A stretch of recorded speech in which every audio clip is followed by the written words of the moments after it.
y'all. This is Jasmine J with the Business Umbrella here with the Let's Talk Business podcast. This season is called All Things Real Estate, and it's geared towards really educating the community on how you can use real estate as a tool to build generational wealth. So today we have a special guest here, and I'm going to let him introduce himself. How you doing today? I'm doing well. My name is Demetrice Ballenger. I'm the owner of the Winwood Group. We're a small boutique real estate firm here specializing in new developments and new construction here in the Houston market. Okay, so for somebody who knows nothing about real estate, break it down for me a little bit more about what you do at your firm. Oh, so that's two questions. Okay. For someone that don't know nothing about real estate, it's a lot to learn about real estate. Okay. You have different areas that you can focus in real estate. Mm-hmm. But to kind of narrow it in on exactly what I do in real estate, I specialize in new residential developments, new construction sales, and land acquisition. Okay. A bigger part of my business is I do represent builders, developers, and investors for your single-family home developments and townhome developments throughout the inner loop and the inner city of Houston, Texas. Okay, so do you think it's safe to say that sometimes you serve as like a middleman that connects everyone together, or not so much? Often, okay. Because everything is relationship driven. Yeah. And you try to find your own resources and your own people to work with, or your own, and when you're building your team, Mm-hmm. but you heavily rely on people that are already has their niche and already has their team put Right, together. and you kind of already built the relationship with them. Correct. Okay, so before we dig into real estate, let's talk about you. How did you get started in real estate? How did I get started? That is a great question. I grew up in a construction family. Okay. My dad's side of the family, they were all construction guys. My dad is still working. Land clearing, and he was, my dad, and his crew would be the first on the scene clearing property off. And me as a kid and as a young teen, I got to see subdivision developments come after he would leave the site, apartment developments, commercial developments, retail developments. So it was something that when I was youth, I always had a foresight to want to get into real estate, not on the construction side, more so on the actual development side of things. Right. And then when I graduated high school, I went to college for civil engineering and construction science. I started my first couple of years at Tuskegee before I transferred out to Prairie View, Okay. which is where I did my studies. So I eventually got my real estate license and kind of dibbled and dabbled in it, but it was trying to juggle between two worlds of a steady income versus going and making a jump that everybody fears making a jump in. Right. So I got my real estate license as a way to be an introductory to real estate. Yeah. And so that's where I started from, using my real estate license to kind of start learning the industry. You're able to learn the market. You're able to, learn the contracts, learn, what it all takes to bring a deal once it goes on the contract to closing, working with mortgage lenders, understanding that business, Mm-hmm. working with inspectors, understanding that part of the business, working with appraisals, understanding that part of the business, working with a title company, understanding that part of the business. A lot. So it was that's how I kind of got going in real estate. Okay, so let me ask you this. Do you feel like, for someone who wants to get into real estate, do you feel like they need to go get their real estate license? I don't think it's necessary to get their real estate license, but I think it's a great learning tool. Okay. When you're getting your real estate license, there's so many contracts and so many addendums and so many amendments that you can use, from residential to commercial. Mm-hmm. When it comes to documentation, as a realtor, there's a lot of documentation, so which is very key and very necessary. So if your goal is to be an investor, Mm-hmm. or your goal is to be a developer or a builder, at some point you're going to work with a realtor. Right. So you may not want to be a realtor, Mm-hmm. but I think it's a great learning tool to get your real estate license and go to a brokerage and let them train you and teach you on what it is that a realtor do on a day-to-day basis. Right. Because at some point you're going to be introduced to a realtor or a broker. Right, so it kind of better prepares you. Yes, correct. Okay. Correct. Okay, so you got into real estate by becoming a real estate agent, Mm-hmm. and then, so how did you get off into new construction? And I kind of leveraged my background as far as growing up in a construction family, Mm-hmm. knowing the technical side of business from an engineering standpoint, and what happened. Um, I believe in the law of attraction. I landed at a brokerage, a previous company that I left, and they specialized in new construction and new developments. And so it was a platform that I got to maximize every skill set that I had of working with the builders, working with the developers, doing open houses, understanding that market, from doing open houses and procuring sales and writing contracts. I got to see firsthand what a buyer like in a floor plan, what does Mm-hmm. a buyer like in a house, from the finishes, from the usable square footage space of a house, all the way down to the location. What area there's in. There's so many pocket communities within the city of Houston, Mm-hmm. so that was a very good learning curve for me. And eventually, I started making a name for myself that led to me branching out on my own and starting my own company. Okay, and how long have you been doing that? It's coming up on 18 months now. 18 months. So let's talk about that for a second. Talk about just your experience in the entrepreneurship. So branching off, starting your own company 18 months ago. What was that like for you personally? Emotional roller coaster Yeah, ride. for sure. I'm sure. Not just from a financial standpoint. Mm-hmm. Everybody is the finance part of it is very important. But one of the things is knowing where's that first client going to come from. Right. If I invest my money in starting up a company, will I potentially make that money back? Because there's a risk. You know, Clients that work with me when I was with my previous brokerage, will they trust working with me now that I'm on my own? Because when you're with a company, you only focus on one segment. Right. Let's use 360 pie. You only focus on 90% of that pie. Well, when you branch out on your own, you're Yeah. responsible for the whole The whole pie. thing. So will you trust me to say, hey, I remember, I worked with you when you was with that company, but you was only handling the sales, or you only helped me with the land acquisition, or you only helped me with the architectural plans. Do I feel comfortable working with you now that you're on your own when you're responsible for everything? So it was, that can be an emotional roller coaster ride. But just from an entrepreneurial standpoint in general, Mm-hmm. the business planning. I remember the late nights, 1, 2, 3 o'clock in the morning, Yep. writing the business plan. The next day I'm looking at it, throwing that one in the trash, And say, what was I thinking last and night? starting it all over again. Right. And then you start, coming up with a company name. Yeah.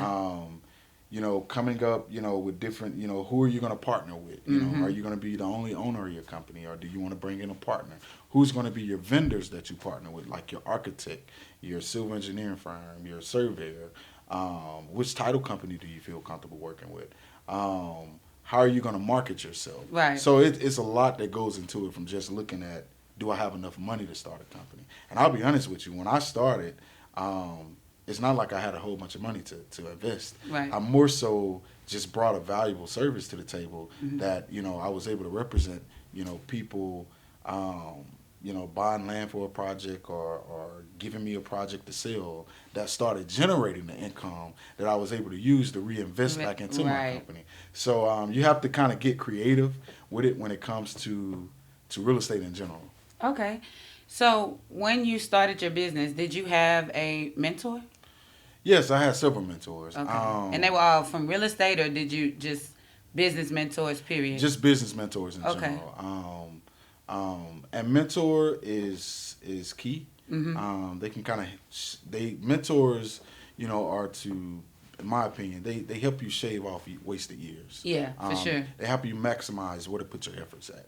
They can look at you and say, hey, you're great in this area. Right. You need to maximize this. Mhm. Or put your skill set here. Hey, why are you doing so much of this? Right. You can, partner with a different company to kind of focus on that section of it. So mentorship is key, in my opinion. Yeah, I definitely agree with that.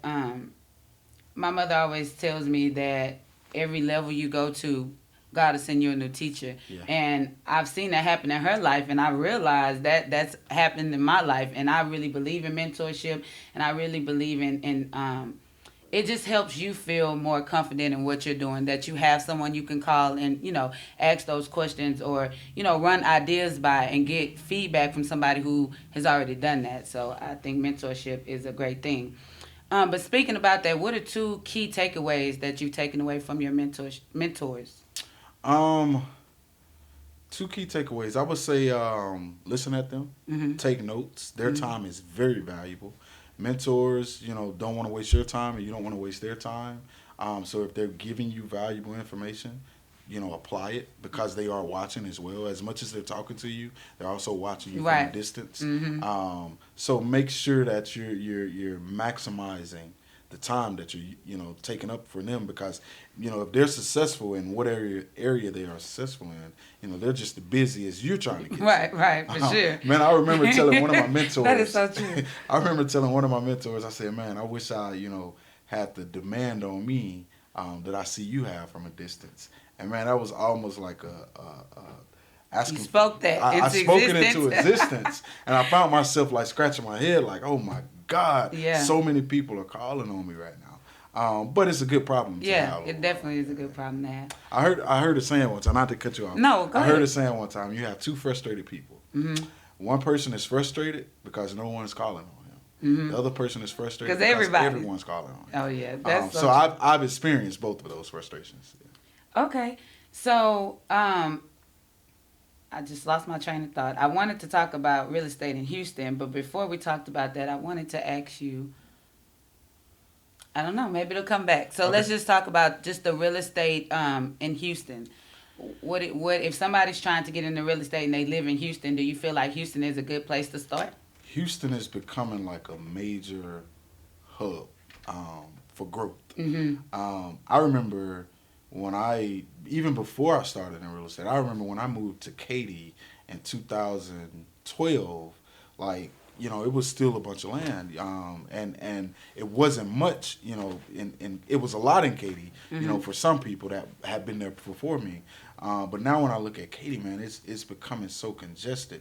But to fully answer your question, when I was reading a report at the beginning of this year, they always put out the annual report from the previous year. Right. So when I was reading the Houston Association's real estate report, they had in the report that even during COVID, the pandemic year that we had last year, we had over 97,000 people move here.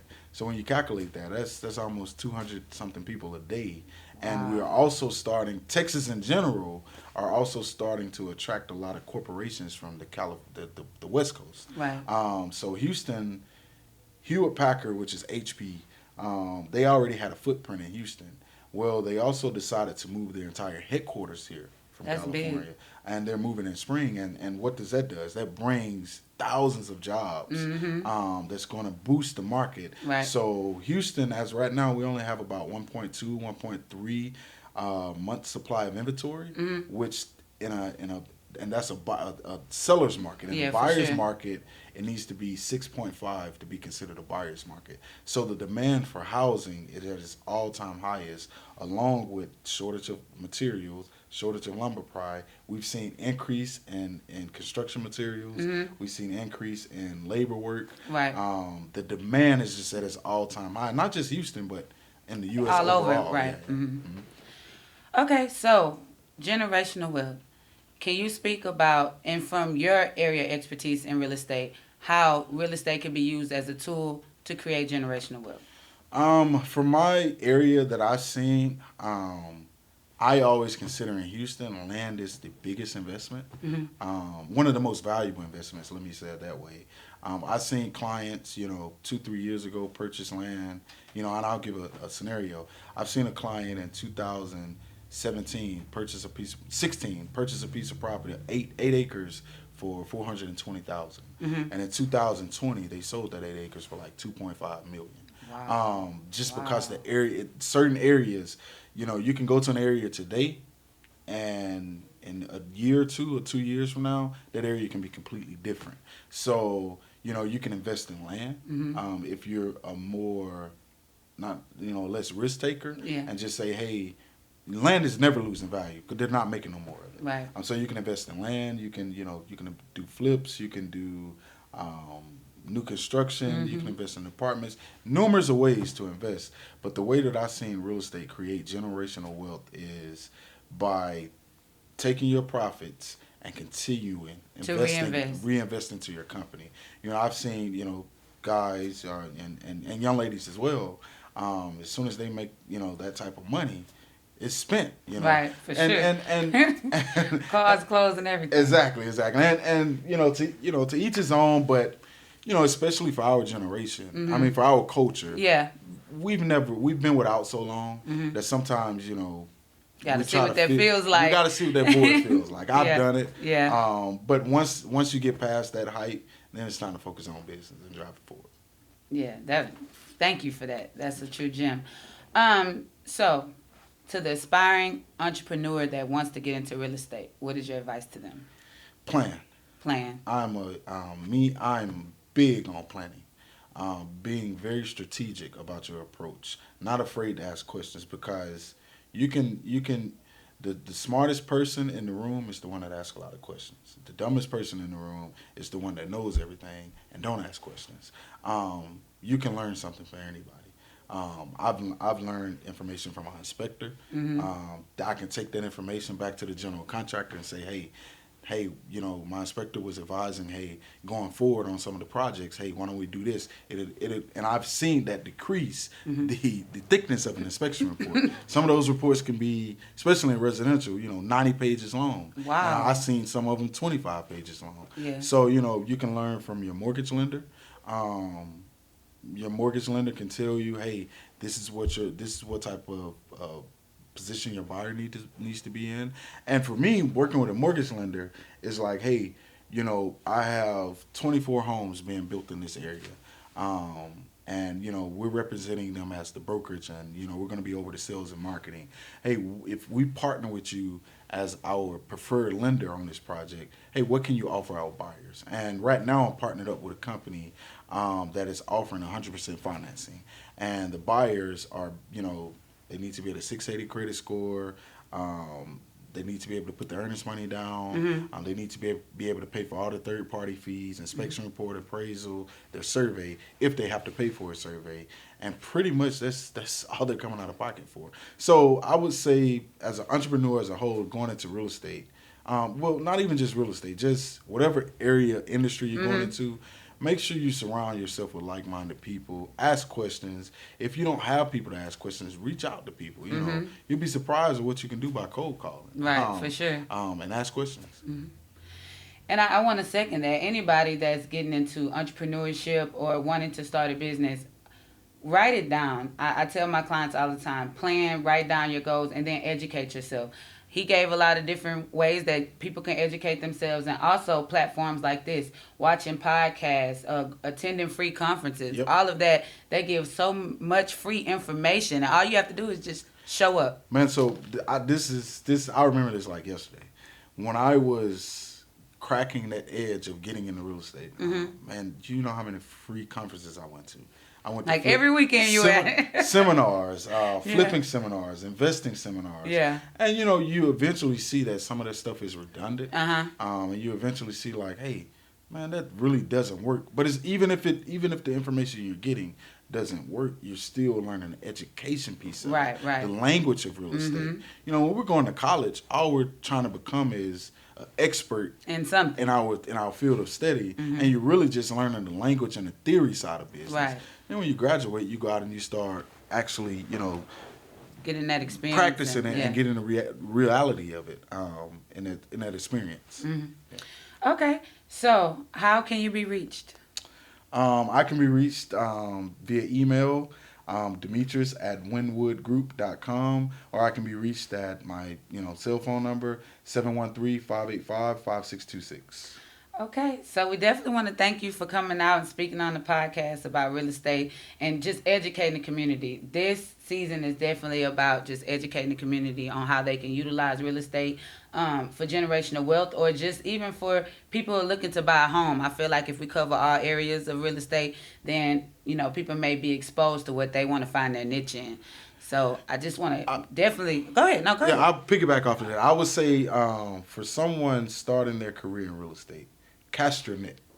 You may go into real estate thinking you want to be, you want to focus with first time home buyers. Mm-hmm. Well, if you cast your net, you may find out that, hey, I want to be a listing agent, or hey, I want to be a investor versus being a realtor. And then you can find your niche. And when you find that niche, become an expert at it. Yeah. Versus starting a career that you don't know nothing about and you're already picking an area that you only want to focus in. Okay. Well, that's the gem. So I hope everybody took notes on that. But again, we want to thank you for coming out, and we really appreciate it. Thank you. Thank you.